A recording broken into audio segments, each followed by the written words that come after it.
All right, everybody, welcome back to Sip and Talk. I am extra curious today because we're tackling a question that has been brewing in the minds of many, including one of our awesome listeners. Lay it on us. What's got everyone so intrigued? Well, it's about China and Taiwan. Specifically why China seems to, let's just say, not be Taiwan's biggest fan. Ah, yes. A relationship with more layers than a milfui and not nearly as sweet. Exactly. Our listener noticed it too, and they're not alone. That's everywhere you look, there's China throwing some shade at Taiwan military drills that feel a little too close for comfort, economic pressure tactics, even dissing their iconic Lu Ru fan as poor person's food. Ouch. Shots fired at the food. That's serious. Right. 台湾省目前一共生活着2300万的人口，其中将近200万人生活在贫困线以下，更有超过1000万人属于平民阶层。那么这些占据了台湾总数1半以上的穷人们，每天都吃些什么呢？一卤肉饭。 It's almost like China has this secret diss track about Taiwan constantly playing in the background. Sure. So what's the deal? Is this all just part of China's grand plan to pressure Taiwan into unification? 正告民进党当局，螳臂当车，只能自取灭亡，早晚要来收了你。 Well, to understand that, we need to rewind a bit and look at the historical context. China operates under this one China policy, essentially claiming Taiwan as a breakaway province that must be reunited with the mainland. They often pull out historical documents like the Cairo Declaration to support their stance. Okay, I see where they're coming from, but hold on. Taiwan has its own vibrant history and culture, right? They weren't just sitting around waiting for 1949 to roll around. Absolutely, and that's where the tension lies. Taiwan has been shaped by indigenous cultures, periods of Dutch and Japanese rule, and yes, the arrival of the Kuomintang in 1949, but they've forged their own path, and their identity isn't simply an extension of mainland China's. So back to the Lu Ru fan diss. How does the delicious bowl of braised pork get dragged into this geopolitical drama? It's a classic example of how even food becomes a battleground in these complex dynamics. On the surface, it's just a culinary difference. But in this context, some in China, particularly online, try to paint Lu Ru fan as a poor person's food, maybe to imply that Taiwan's economy is somehow inferior. Oh, I see. It's like they're trying to create this narrative that Taiwan is struggling without them. But is that even true? Not really. Taiwan actually has a significantly higher GDP per capita than China. And let's not forget their booming tech industry. TSMC, a Taiwanese company, is a global powerhouse in semiconductor production, something even China relies on. So it sounds like more of a case of the grapes are sour for China, right? They can't mash Taiwan's success, so they try to downplay it. There might be some truth to that, but it's more nuanced than pure jealousy. These tactics seem to be part of China's United Front work, which is basically a system of influence operations aimed at creating conditions favorable to unification. United Front work. They also utilize cultural exchanges, even religious pilgrimages, to build connections and foster a sense of shared heritage. But wouldn't that backfire if it feels forced or inauthentic? Like if I were Taiwanese and saw these influencers suddenly praising China, I'd be pretty suspicious. You've hit the nail on the head, and that's where the real problem lies. While China might present these activities as promoting peaceful unification, many Taiwanese view them as attempts to undermine their democracy and autonomy. So it's less about genuine cultural exchange and more about control and manipulation. No wonder Taiwanese people are getting increasingly wary of China. Exactly. And public opinion polls show that this wariness is growing, particularly among younger generations who have only known a democratic Taiwan. Okay, so we're seeing a pattern here. China throws shade, flexes its muscles, and tries to influence opinions. But is it actually working? Or are these tactics pushing people further away? That's the million-dollar question. And to understand why this might be backfiring, we need to dive deeper into the psychology of the situation. Ooh, I love a good psychological deep dive. Tell me more. All right, so let's unpack this psychological puzzle, shall we? Remember those public opinion polls we mentioned? The ones showing growing skepticism towards China?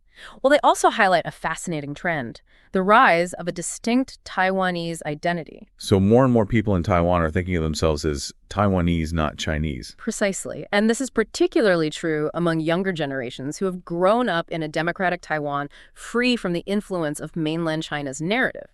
They see themselves as separate with their own unique culture, values, and aspirations. Which makes China's approach even more perplexing, right? You'd think they'd try to appeal to this growing sense of Taiwanese identity, maybe highlight shared cultural elements or emphasize collaboration. You'd think so, wouldn't you? But here's where the cultural and psychological disconnect becomes glaringly obvious. China, with its long history and emphasis on national unity, sees Taiwan as an inseparable part of its story. But Taiwan has its own story to tell, right? One that includes influences from various cultures and, importantly, a hard-fought journey to democracy. Exactly, and that difference in narratives is at the heart of the issue. China's attempts to assert its influence, whether through military drills or those seemingly benign cultural exchanges, are often viewed through a very different lens in Taiwan. Okay, so walk me through this. How could something like a cultural exchange program backfire? Imagine China sponsoring a traditional temple festival in Taiwan. On the surface, it seems like a gesture of goodwill, a celebration of shared heritage. But some Taiwanese might see it as an attempt to overshadow their own unique temple traditions, or even as a subtle way of promoting Chinese cultural dominance. Ah, I get it. It's like speaking different languages even if you're using the same words. What China intends as a friendly gesture can be interpreted as overstepping boundaries in Taiwan. Precisely. And this ties into the psychological dimension. Taiwan, as a smaller entity that has historically faced various forms of oppression, has developed a strong sense of self-preservation and a fierce protectiveness of their democracy and way of life. Which makes sense, right? They've had to fight for their autonomy time and time again. So when China, a much larger and more powerful entity, starts flexing its muscles, it's bound to trigger those anxieties. Exactly. It's less like an invitation to reunite and more like a reminder of the power imbalance and the potential threat to their hard-won freedoms. It sounds like a classic case of we're trying to help versus back off, we can handle our own affairs. No wonder there's so much tension. You've nailed it. It's a clash of perspectives fueled by historical baggage and very different experiences of governance and identity. China sees unification as a matter of national pride and historical correction, while many in Taiwan see it as a threat to their autonomy and democratic values. So to loop back to our listener's question, all that negativity, the pressure tactics, it's not just China being a grumpy neighbor. It's about two very different visions of the future colliding head-on. Exactly. And this clash of visions is playing out on a global stage with each side trying to win over international support and legitimacy. Wow. This is way more complex than I initially realized. It's like a geopolitical chess match with deeply personal stakes. And like any good chess match, every move has consequences. So the question remains, is China's strategy actually working? Or are they inadvertently pushing Taiwan further away? That's the question, right? And to answer that, we need to look at how these tactics are playing out in Taiwan itself. What's the reaction on the ground? So we've unpacked everything, the history, the politics, even the psychology behind China's approach to Taiwan. But what's the real world impact? Are those pressure tactics actually working, or are they having the opposite effect? Well, that's where things get really interesting. While China might believe its actions are bringing Taiwan closer, the reality on the ground suggests otherwise. In fact, many argue that these tactics are backfiring, spectacularly pushing the Taiwanese people further away. Really? So instead of pulling Taiwan closer, China's pushing them further away. That's not exactly like a winning strategy, is it? Not exactly. See, a key element that China often seems to overlook is the power of agency and the deep-seated desire for self-determination. The more China pushes, the more the Taiwanese people dig in their heels. Okay, so they're not exactly rolling out the welcome mat for unification. But how can you tell? What's the evidence that these tactics are backfiring? Look at the trends. Public opinion polls consistently show a growing sense of Taiwanese identity and declining support for unification, especially among younger generations. This is the generation that has grown up in a democratic Taiwan and sees China's actions as a threat to their way of life. So it's like a boomerang effect. The harder China throws those pressure tactics, the stronger the backlash becomes. But is it just about politics? Or are there deeper cultural factors at play? It's definitely more than just politics. Remember that cultural disconnect we talked about? Well, it plays a huge role here. China's attempts to influence Taiwanese culture are often perceived as overbearing and inauthentic, which breeds resentment rather than affinity. So instead of feeling a sense of shared heritage, many Taiwanese feel like their own distinct culture is being undermined. Exactly. It's like someone trying to force you to their favorite music when you already have your own playlist you love. It just doesn't work. In fact, it often makes you appreciate your own music even more. I can definitely relate to that. So where does this all leave us? Is there any hope for a peaceful resolution? Or are we doomed to watch this tense standoff continue indefinitely? Well, predicting the future is a risky business, especially in geopolitics. But what's crucial right now is understanding the nuances of the situation, moving beyond simplistic narratives, and recognizing the agency of the Taiwanese people. That's a great point. It's easy to get caught up in the headlines and power struggles. Right.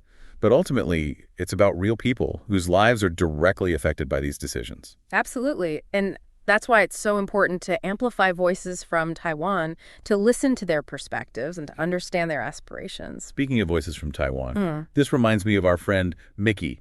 You know, the one with the awesome YouTube channel, Mickytolife? Oh, yes. The whiskey connoisseur and travel enthusiast. I've heard great things about his channel. It's fantastic. He does these amazing travel vlogs and, of course, those delightful whiskey reviews. That sounds like a perfect way to gain a deeper understanding of Taiwan beyond the headlines and political rhetoric. Absolutely. If you're looking for a fun and engaging way to learn about Taiwan from a personal perspective, definitely check out Mickytolife on YouTube. You won't regret it. Cheers to that. And to understanding empathy, and maybe even a little whiskey wisdom along the way. Well said. A huge thank you to our listener for posing such a thought-provoking question. This deep dive has been quite a journey, hasn't it? It certainly has. And it's a reminder that sometimes the most seemingly straightforward questions lead to the most fascinating and complex answers. Couldn't agree more. And on that note, let's raise a glass to continuous learning, open dialogue, and of course to our amazing listeners. Until next time, keep sipping, keep learning, and keep those questions coming. Cheers.